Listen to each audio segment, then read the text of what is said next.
All right, everybody. I'm here with Anthony Taylor. Welcome to the Daily Dose MMA show. How are you doing?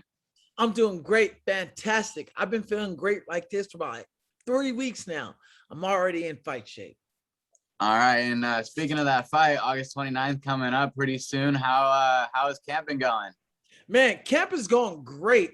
I literally flew out to see AJ, my teammate, fight, win the belt 2 days ago, and I flew back in today to Puerto Rico.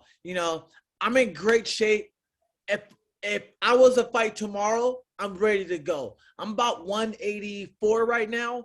I'm already in the best shape of my life as if I was entering the cage. I'm ready to go. But I got 4 weeks left of training. I can just add more cardio and definitely add more technique to my game. So speaking of your teammate AJ, real quick, we'll get back to you. But that was pretty exciting fight on Saturday. I had it going AJ. I didn't think it was going to be that quick, to be honest with you. But once he landed that kick, I thought it was already over. I thought he could have stopped it there. People are saying that Pitbull wasn't out, things like that. What did you think? Did you think it was pretty over? It was over. Who do you think is his main training partner when he fights Pitbull? Me, I'm 5'6". Me and Pitbull is the same height. We have the same reach, 65-inch reach. AJ already had a feeling how Pitbull fights because me and Pitbull have a similar style. And AJ already knew the range. And when he fought him and he had him in that chokehold, you see Pitbull hands right here, and then it drops. That's when you hear AJ say he's out, because anybody's getting choked in that position. What do you automatically do, Jay? You fight the hands. He was not fighting the hands at all. His hand dropped. And like I said, I thought it could have been stopped when he kicked him and then started hitting him with the ground strikes. I mean, arguably. Once he dropped, that right there could have been stopped. That was questionable too, but everybody was pissed because they celebrated too early. It's like, why you stop? Why you didn't jump on him? But I think that's Mike Beltran giving him a chance to defend himself until further notice. And Pitbull did get up, but he was dazed, and AJ ended up taking him out. Yeah, well, here's the thing about the people that are saying AJ celebrated too early. They a bunch of jackasses who are eating chips and stuff on their couch, telling him, I would have finished him on the ground. Man, you better finish those bag of chips, boy. Right, you better finish your bag of chips and stop playing with me. Yeah, so, I mean, people say what they want. I mean, in the moment, I'm sure he thought it was over. I mean, the way he got kicked and his feet automatically went out. He did the chicken dance for a minute there, and he kind of fell down.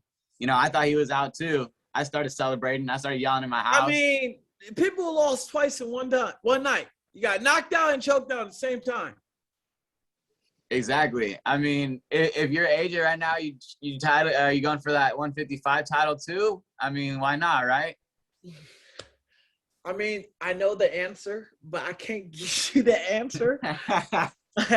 I know that answer, but I'm gonna say it like this: he's gonna get back with the team. He's gonna have the talk on rather stay and defend his belt a couple of times and solidify himself as the greatest 145 champion of all time, or he can go up and be the second or third person in history to become a double champ in Bellator MMA. All right, man. Let's get back to you. What are some things that you've been seeing out of Tommy? What are some things that you think you can take advantage of without giving away too much, obviously? Inexperience. He hasn't really fought anybody. Look at the opponents he's fought. Think about it. Those are paid off opponents.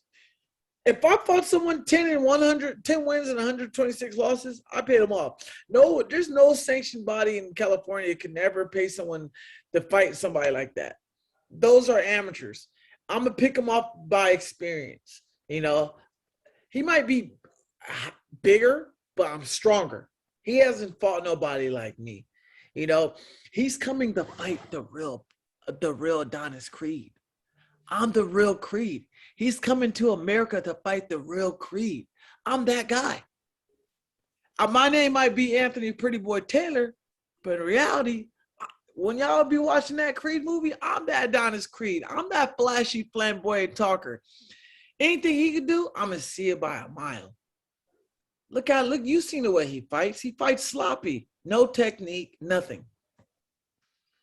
And what's your prediction then? You seem like you're ready. Two. You seem like you're ready to go. Out in round two. Cold? Keep out cold? Probably a doctor stoppage or throwing in a towel because they're gonna need one.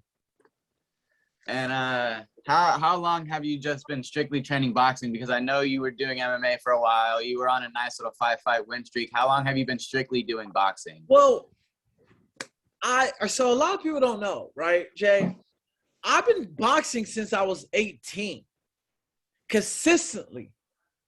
I just fell more in love into MMA, but I was still boxing aside. I boxed at King's in Oakland. I boxed at Lightning Boxing Club in Oakland.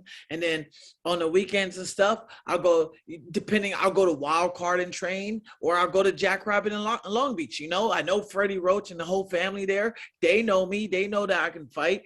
It's just I've never showcased my boxing skills, like that. Even though I got an 0-1 record, if you research me, it was in 2017 where I was at my deepest times of my life that year. I went through a mental crisis that year. But ever since 2018, I box. I probably box. I spar in boxing about 3 days out the week, even though when I'm not training MMA. So we train Monday to Thursdays in MMA, and 3 days I use for sparring and stuff. I've already have a boxing background. That's my base. It's just you can't expect a high-level boxer to be a high-level striker in MMA because you're dealing with different techniques, takedowns, kicking. You can't go in the MMA ring, MMA cage with a boxing stance. But I'm definitely experienced in boxing. I have a lot more boxing experience than Tommy. He says, he has an amateur background. Bro, fighting at the age of 10 doesn't count because you can get 5 to 10 fights in one day as a kid in amateurs. And I was just gonna say, man, 0-1 isn't too bad, especially when he's fighting guys that are 10 and 126. Exactly. I mean, look at Oscar. Look at B-Hop. Bernard Hopkins lost his first fight, and look where he at. In MMA, I'm on a 5-fight win streak. I get it. There ain't no MMA fighters coming into boxing with a winning streak. Tyron Woodley, Ben Askren, Anderson Silva. How many of those guys got a win streak coming into boxing? Yeah, but Anderson looked good though in his. Anderson looked good, but he fought a lazy bum.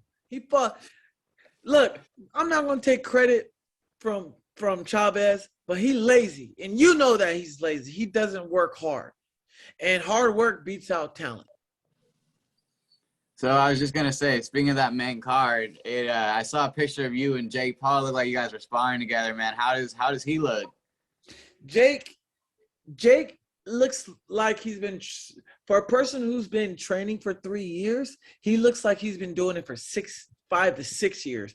Because a normal person who's like, I've been training boxing for about a year, it's all depending where they're at in their mindset. A guy who's like, I train boxing, they'll go to boxing gym and they'll skip some days out the week and they'll do it 1 time a day. Jake's been doing this consistently 3 years, 3 times a day, morning, lunch, night. He has his goal board. He writes on every night. He has his goals. He writes them out and he manifests them. He trains hard. And a lot of these people come in there like, he's a YouTuber. You can't think like that, bro. He's not on just YouTube. Yeah, he might be on, that's why we pay people to film us. Just film us and we'll talk for 30 minutes and you do all the editing stuff. That's the easy part, but he's training. There's 24 hours in a day. He can afford to do YouTube for 1 hour, Jake is improved overall immensely. The kid is a fighter now. He's not a YouTuber. He's a boxer. He's proven it 3 times in a row. All these people saying, you can't fight. That's not boxers saying that. You don't really hear professional boxers talking down on Jake because they see that the hard work Jake's putting in. it's a lot of these lazy MMA fighters and these keyboard warriors talking crap. Come on by. You're going to get beat up, you know? So the mentality Jake has is as if he's a professional, and he is a professional, and he acts like a professional. So do you have a prediction maybe for the main event then? I don't like going off KOs like that. It's a tough fight. This is a very tough fight from Jake.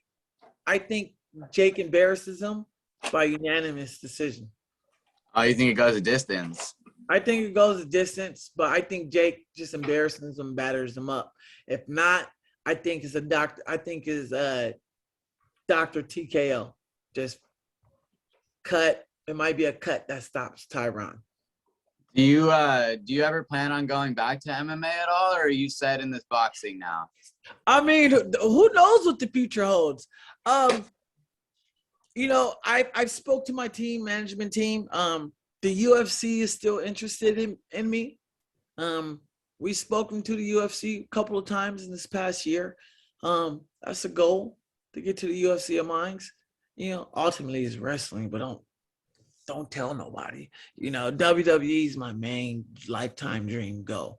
You know, but absolutely, the UFC's always been a dream goal for me as far as MMA. But you know, right now I'm focused on Showtime, focused on boxing.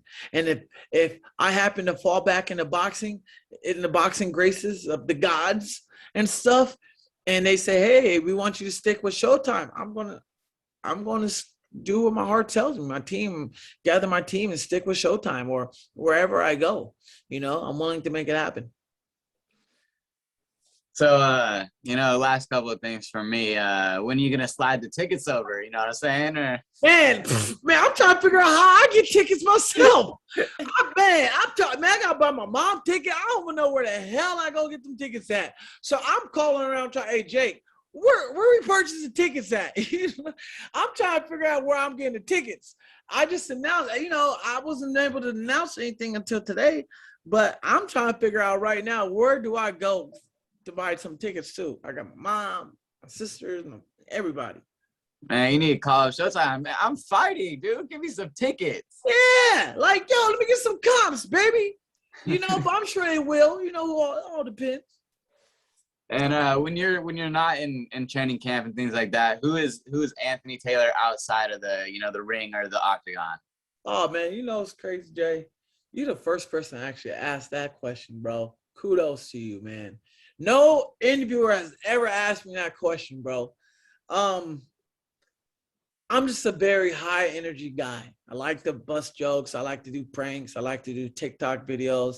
I just like to make people laugh. I love to eat, cook. I like to travel the world. That's something I hold dear. You know, I work for Delta Airlines. I don't really tell people that, but you know, I like to travel the world. I like working there because I get the free benefits of traveling the world to different countries. You know, I like nature. Definitely, I'm just a funny guy overall. I'm a Cancer. You know, I'm sensitive. You know, Prettyboy is just, it's like The Rock, you know, you call The Rock when he comes into the ring, you know, but Anthony Taylor is a sweet kid. You know, I've been through a lot, and all I can do is really like laugh and enjoy the moment that I have now. I think that's a great outlook on life, man. Especially, I could tell you're a high energy guy. You know, you came in the interview high energy. You're excited to go, man. We do appreciate your time here, man. If there's anything else you want to say to the people, I'll let you go because I know you're a busy dude. Feel free. Floor is yours. I appreciate you guys, man, for taking the time to reach out to interview me. You know, you guys were actually the first people that hit me up like, hey, can we interview? I appreciate you guys. You know, thank you guys for my fans and so-called future fans. Thank you guys for supporting me. And, you know, I thought I was going to get a lot of backlash from the UK following. Thank you guys, everybody from the UK. I appreciate you guys. You guys are nothing but class acts. You guys are very respectful and loving. Thank you guys. Also, thank you, Tommy Fury, for accepting this fight, giving us both an opportunity to showcase our skills on TV. I want to thank you and your team. Thank you to Frank Warren. Also, thank Jake Paul and his team for helping me get the opportunity to change my life too. All right, man. Well, again, we appreciate the time. And remember, everybody, put your money on round 2 knockout. You heard it here first from Anthony Taylor. And we will see you guys later. Thank you very much. Sir, thank you, brother.